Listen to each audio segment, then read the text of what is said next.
5 سچائیاں جو موت کے بعد بے نقاب ہوتی ہیں۔ مرنے کے بعد 5 ایسی سچائیاں سامنے آتی ہیں جنہیں دنیا میں جیتے جی انسان نہ سمجھ سکتا ہے، نہ سوچ سکتا ہے اور نہ ہی محسوس کر سکتا ہے۔ یہ وہ حقیقتیں ہیں جو قبر کے دروازے پر بے نقاب ہوتی ہیں اور انسان کی آنکھوں سے وہ پردے ہٹا دیے جاتے ہیں جو دنیا میں اس پر ڈالے گئے تھے۔ یہی وہ سچائیاں ہیں جو انسان کی پوری زندگی کا نچوڑ ہوتی ہیں، مگر جب تک روح قفس عنصری سے آزاد نہ ہو ان تک رسائی ممکن نہیں۔ یہ سچائیاں ایسی ہیں جنہیں زبان نہیں بیان کر سکتی، صرف موت کے بعد ہی ان کا مشاہدہ ہوتا ہے۔ محترم ناظرین، زندگی کی دوڑ میں ہم کئی بار یہ بھول جاتے ہیں کہ اصل حقیقت وہ نہیں جو آنکھیں دیکھتی ہیں، بلکہ وہ ہے جو موت کے بعد سامنے آتی ہے۔ قبر کی تنہائی، آخرت کا منظر، اعمال کی جزا و سزا، یہ وہ سچائیاں ہیں جو زندگی میں اکثر نظر انداز کی جاتی ہیں، لیکن موت کے بعد ان سے مفر ممکن نہیں۔ یہ سچائیاں انسان کو جھنجھوڑ کر رکھ دیتی ہیں اور اگر دل زندہ ہو تو وہ ایمان کی روشنی سے بھر جاتا ہے۔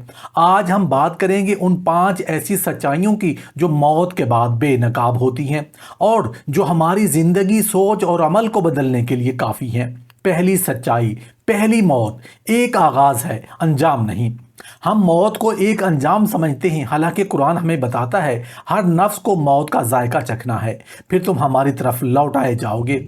یہی واپسی اصل زندگی کی شروعات ہے۔ انسان جیسے ہی دنیا سے رخصت ہوتا ہے ایک نئی زندگی میں داخل ہوتا ہے جہاں اس کے ہر عمل کا حساب ہوتا ہے۔ یہ پہلا سچ ہے جو موت کے بعد کھلتا ہے کہ زندگی صرف دنیا میں نہیں تھی، بلکہ اصل امتحان تو موت کے بعد شروع ہوتا ہے۔ دوسری سچائی، قبر ایک باغ یا جہنم کا گڑھا بنتی ہے۔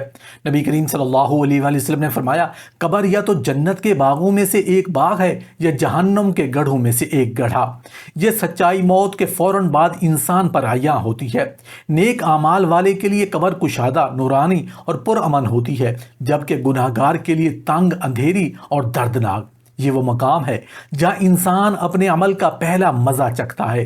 زندگی بھر کی محنت یا غفلت سب یہاں ظاہر ہو جاتی ہے۔ تیسری سچائی، اعمال کی حقیقت کھل جاتی ہے۔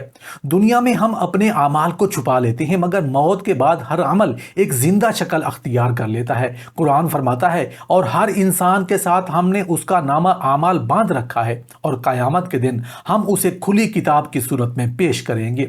نبی کریم صلی اللہ علیہ وآلہ وسلم نے فرمایا کہ نماز، روزہ، زکوٰۃ اور دیگر اعمال قبر میں انسان کے ساتھ ہوتے ہیں بطور محافظ، ساتھی یا گواہ۔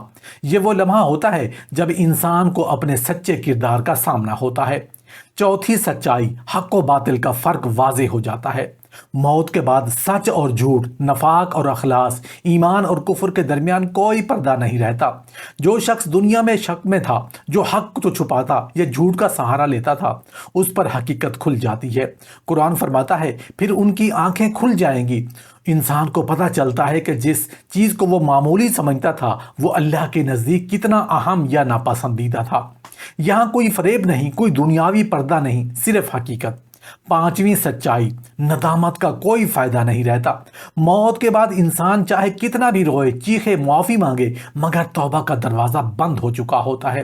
قرآن مجید میں آیا ہے، حتیٰ کہ جب موت ان میں سے کسی کو آ جائے تو وہ کہے گا، اے میرے رب، مجھے واپس بھیج دے تاکہ میں نیک عمل کر لوں جسے میں چھوڑ آیا تھا۔ ہرگز نہیں، یہ تو ایک بات ہے وہ جو محض کہہ رہا ہے۔ یہ سب سے کربناک سچائی ہے کہ جب انسان کو سب کچھ سمجھ آ جاتا ہے تب کوئی واپسی ممکن نہیں رہتی۔ ان سچائیوں پر غور کرنے سے ہمارا دل رزنے لگتا ہے۔ ہم جان لیتے ہیں کہ دنیا کے دکھ، دولت، شہرت سب عارضی ہیں۔ اصل تیاری تو اس سفر کے لیے ہے جو موت کے بعد شروع ہوتا ہے۔ نبی کریم صلی اللہ علیہ وآلہ وسلم نے فرمایا، موت کو کثرت سے یاد کیا کرو کیونکہ یہ لذتوں کو ختم کر دیتی ہے۔